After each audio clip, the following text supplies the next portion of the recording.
Okay, I'm Aimee Esposito, and I am the Executive Director for Trees Matter. My name is Ariel Stone, and I'm the Volunteer Coordinator for Trees Matter. I'm joined now by Aimee Esposito, who is the Executive Director of Trees Matter, and Ariel Stone, who is the Volunteer Coordinator for the organization. Thank you both for coming in this morning. Tell me about the organization and how it got started. Sure. So we used to be a permaculture organization and realized that we were doing a lot of work with the utility companies to reduce the amount of heat through trees. And our board and us realized that it would be a great idea to really focus on trees because there's such a big need to address that issue. And so in 2016, we became Trees Matter, and we have been focusing on different ways to do advocacy. We've started planting trees in schools, and with SRP, we give out about 5,000 trees to residential homeowners. That's awesome. So we're really lucky to have that partnership with SRP. And we also like to teach people about food and trees, which kind of goes back to our permaculture side of looking at how trees provide other aspects of benefits than just shade. Yeah. So. Well, I mean, and that's the first thing I'm sure a lot of people think about here in Phoenix, especially in the summer. But why is something like this so important to have here in the Valley? So something like this is important. We're seeing that there are tree organizations in almost every major city. So it's called urban forestry in a technical term for a lot of cities. And the reason why it's so important is because the city of Phoenix is one of the hottest cities, and it's becoming hotter and hotter each year in our country. And so if we don't start considering the importance of looking at our whole forest, all the canopy, not just each tree, and having partnerships, collaborative ways to make sure that these trees are not just planted, but maintained and taken care of in the long term, then we're going to have issues with this increasing heat because the more that we put concrete down and we take away that green space and trees, we're actually increasing the amount of heat that we have here. So we have an ability to actually reverse that and change that by just improving the amount of surface temperature is greenery and trees as well. Well, here in downtown, in the last several years, there have been so many buildings that have gone up, so many, apartments and condos. So are you getting any resistance from the city? And do you work, by the way, just here in Phoenix or all over the Valley? So we are a valley-wide organization. We're headquartered in downtown Phoenix, but we like that because it's centralized. But we do cover all of the valley. And so, but we have worked a lot with the city of Phoenix. I'm actually on the subcommittee for the shade and urban heat for the city of Phoenix.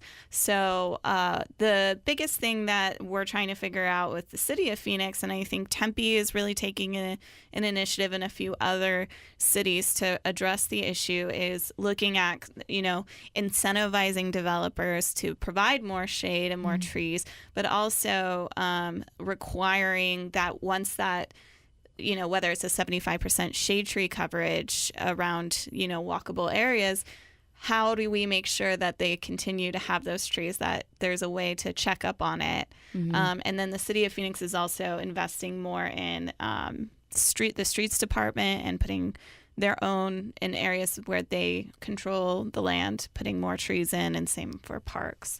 So how expensive is the maintenance? Is that a big issue? So the maintenance can be expensive. I think the city of Phoenix does have something on their Parks and Recreation website that shows, though, that trees actually provide more return on investment than they use. So even though you have to have people that prune trees, or we have to have water, for trees, there are ways to make that less intensive. And that's never a bad thing to hire more people to work. But it's more prioritizing trees as an infrastructure. So it's not just about trees being something that's part of beautification. We're really trying to promote that trees are a health benefit. They reduce the amount of pollution in the air. They're keeping people cool on really hot days. And there's a lot of studies that show that mental health benefits are increased dramatically around trees, and also lifespans. So if we look at trees as infrastructure instead of just this thing that looks pretty, and prioritize it from a health perspective, we could potentially see a lot of really great benefits for residents. Yeah. So in the time that the organization has been in existence, it was founded in 2016, right?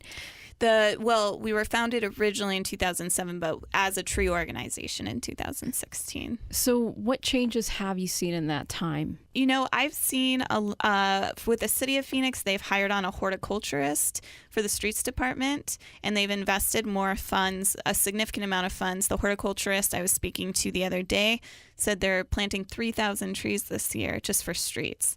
And the city, the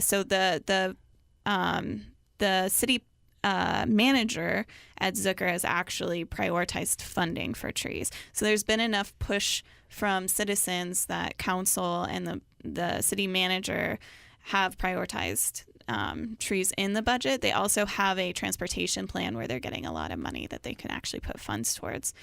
City of Tempe is doing a tree rebate program. I'm trying to think. There's definitely a lot of room for, I am sure everyone walking down the street right now knows that there can be a lot more, but is a movement of recognizing that trees are important. It's just figuring out, I think if we could get to engineers, that would help a lot. How do we think innovatively, in an innovative perspective of maybe not just doing concrete and metal for everything. Yeah. As a runner, I appreciate it. Yeah. And I definitely do see a need for more trees.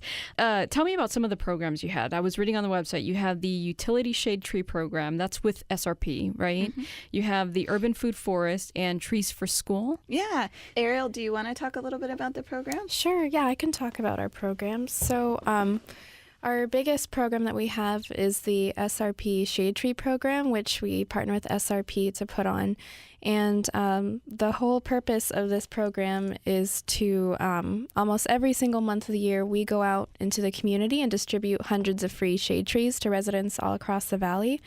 And we do them in different parts of the valley each time just to reach as many people as possible. And as a volunteer coordinator, I can say it always takes anywhere from like 30 to even up to 50 volunteers sometimes just to put these events on. But they're really fun, fast-paced events. And the way that they work is that the participants come and attend a workshop first to learn how to select what kind of tree they want, because we offer 6 different types of desert-adapted shade trees.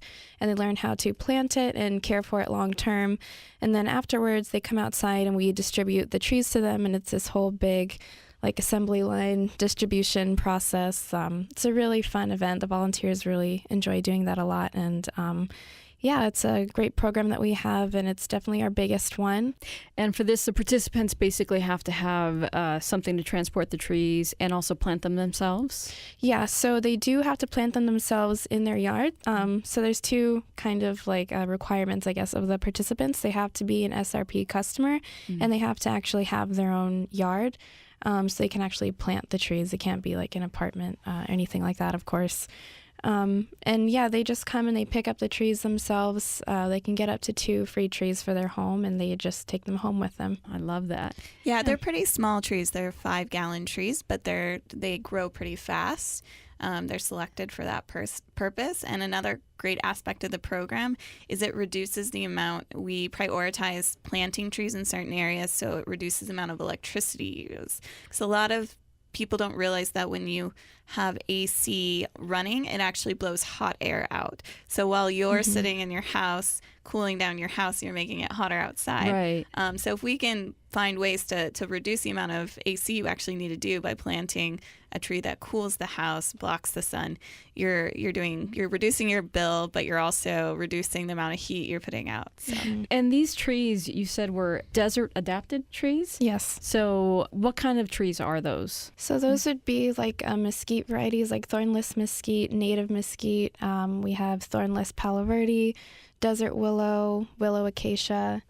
Am I forgetting one? The blue Palo Verde. Blue Palo Verde, yeah. And those are the options that we have. So how many people do you usually have at each one of these workshops? Participants? Yeah. It can be anywhere from 200 to even like 700, I think, has been like the highest like per event.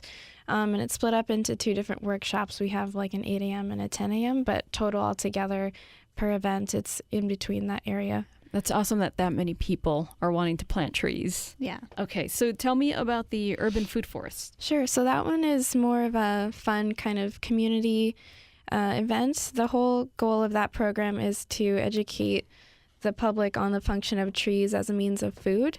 A lot of people don't realize that you can actually eat the mesquite pods that you find on the mesquite trees, and you can actually utilize them in different ways. You can grind them up into flour. You can even eat them directly off the tree if you like pick them off the tree. I actually learned that several years ago by doing this show because I had somebody that came in to talk about that. That's awesome. And she was like 12 years old. Yeah, we actually have an annual mesquite pancake breakfast. It's going to be on October 27th, so you can actually try mesquite pancakes there. It's actually in downtown Phoenix, and if you go to treesmatter.org, you can learn more about that. Now, is that going to serve as a fundraiser for Yes. the organization? Yeah, it's a fundraiser for us. Well, we'll definitely talk a little bit more about that before the Okay, end of the great. show. But Ariel, I want to get back to you. Tell me more about this program. Yeah, so we do all kinds of different events. We do workshops. We've done all kinds of classes. We've had an acorn processing workshop, a Palo Verde workshop.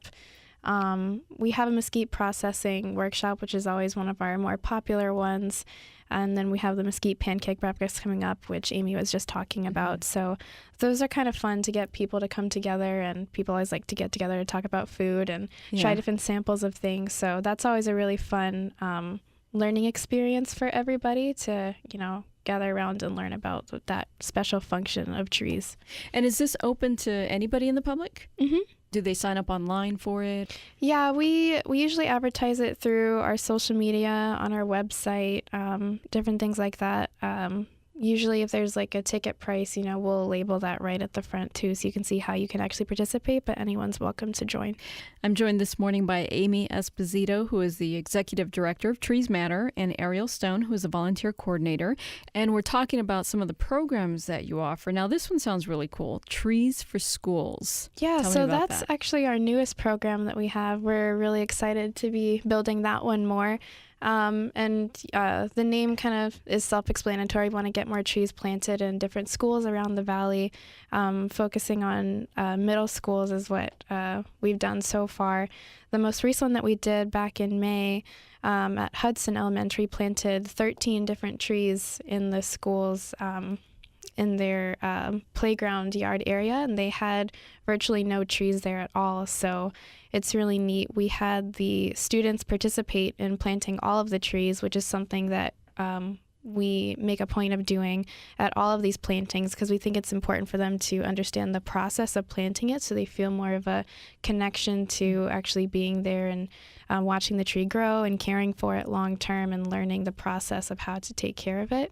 So they participated with us during that whole process, and that was a really fun planting for us, and I think one of our biggest ones that we've done on that kind of scale. Yeah, having the kids involved. Yeah, with the kids involved. We did do 35 trees in the Roosevelt School District across 3 schools.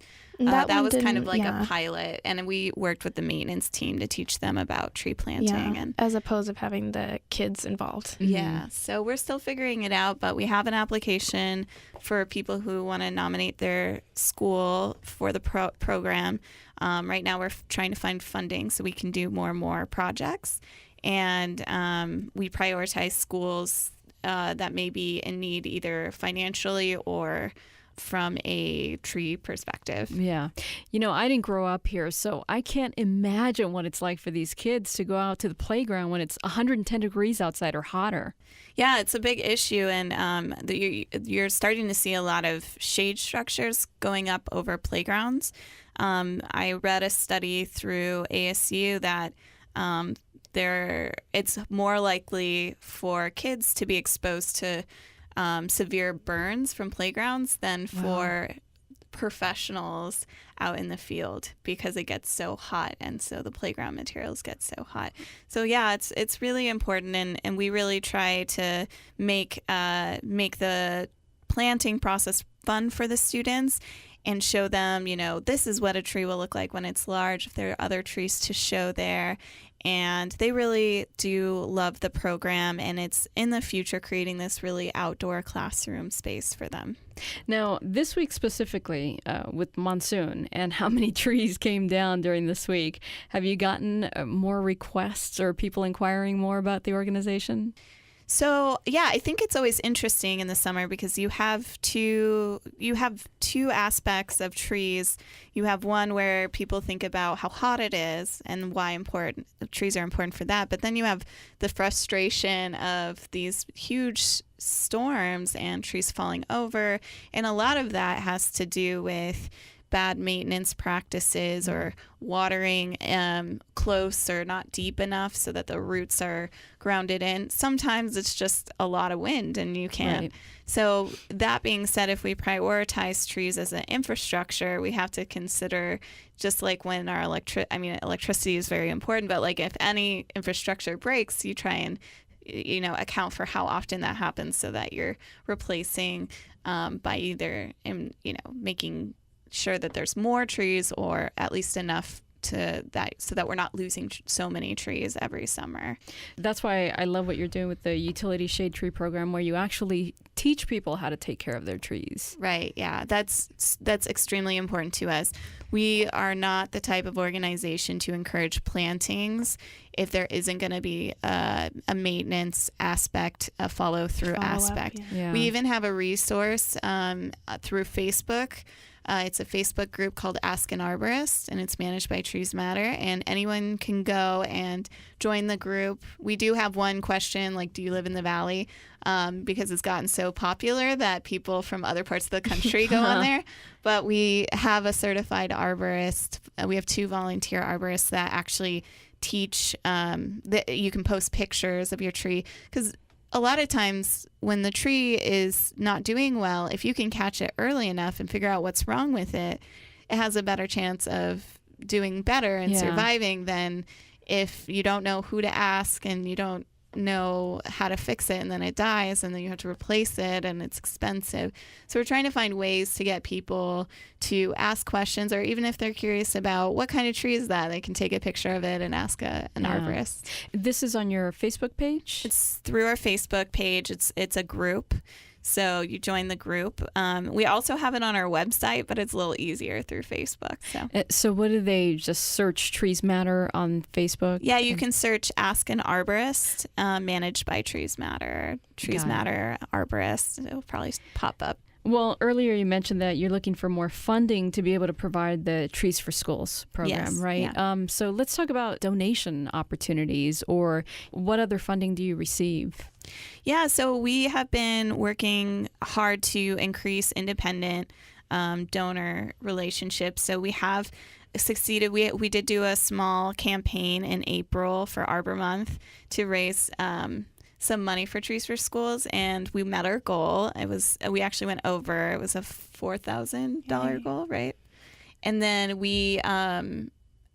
we're looking at grants right now, but we do have an opportunity with Jack Johnson is coming into town in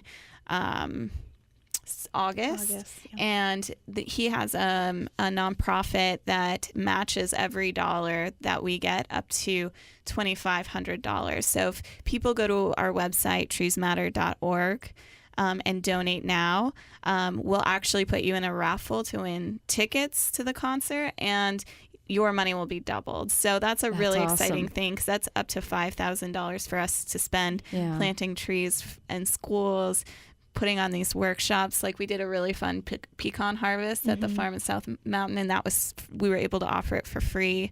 And that's up until August 17th that you can donate to be entered in the raffle for those tickets. Yes. And then we also have our Mesquite Pancake Breakfast, and that's our annual fundraiser. It's going to be on October 27th. We do have the site up and going, and we are looking for sponsors. And we also are have ticket sales too. So it's $20 per adult, $10 for children 13 and under. And where's that held? That's going to be, if you know where the Valley Youth Theater is, an ASU campus, it's in a little pocket park in between there that we do it. And every year it's really fun because we typically have it the same week out of the year, and it just happens to be really great weather. Yeah. So it's very family friendly. We have kind of a grass area with yard games. We're hoping to get live music this year. It's just really fun morning event. And that information, of course, is on your website as well. Yeah. If you go to treesmatter.org, there'll be a flyer on there with information, and you can register, or well, not right register, on the but homepage. buy tickets. Aimee Esposito and Ariel Stone are here this morning representing Trees Matter. Tell me about volunteer opportunities with the organization. So as I was mentioning, the SRP Shade Tree program, that's where we typically need our biggest chunk of volunteers on a really consistent basis. I always need anywhere from 30 to 50 volunteers for those events. And there's all different kinds of roles that volunteers can participate in for those events. They can do anything from customer service, registration, and greeter type roles to the more physically active roles, like actually lifting and distributing trees to the participants and helping us actually hand out those trees to people. So there's a lot of different options based on whatever the volunteers' needs are, whatever they're most interested in.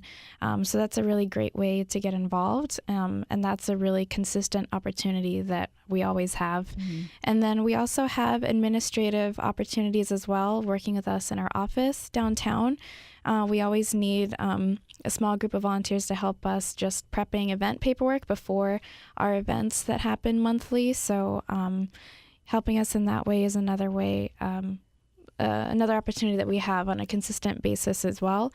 And then other than that, we need just other general event volunteers, like for the Mesquite Pancake Breakfast, for example. We'll definitely need some volunteers to help with that, just for like event setup and breakdown, and then helping during the event with any type of event support. So there's different varieties, ways to get involved. We also are looking for interns as well. Every semester, we always want at least 2 events interns to help us both in the office and then on site at our events. And it's a really great way for college level students to be directly involved with everyone on our team and work directly with us and really be a part of the whole event planning and coordination process. So those are kind of all the different volunteer opportunities that we have. And for anyone who's interested, they can always go to our website. It can be treesmatter.org/volunteer. And you'll see the opportunities right there. Or you can always email volunteer@treesmatter.org. Well, besides volunteer opportunities and making donations, how else can the community support the organization? When we do certain advocacy asks, so we've asked people to go to budget hearings before to support, getting more trees planted for certain things. We tend to have other different partnerships with, we're working with the Nature Conservancy on some heat mitigation work.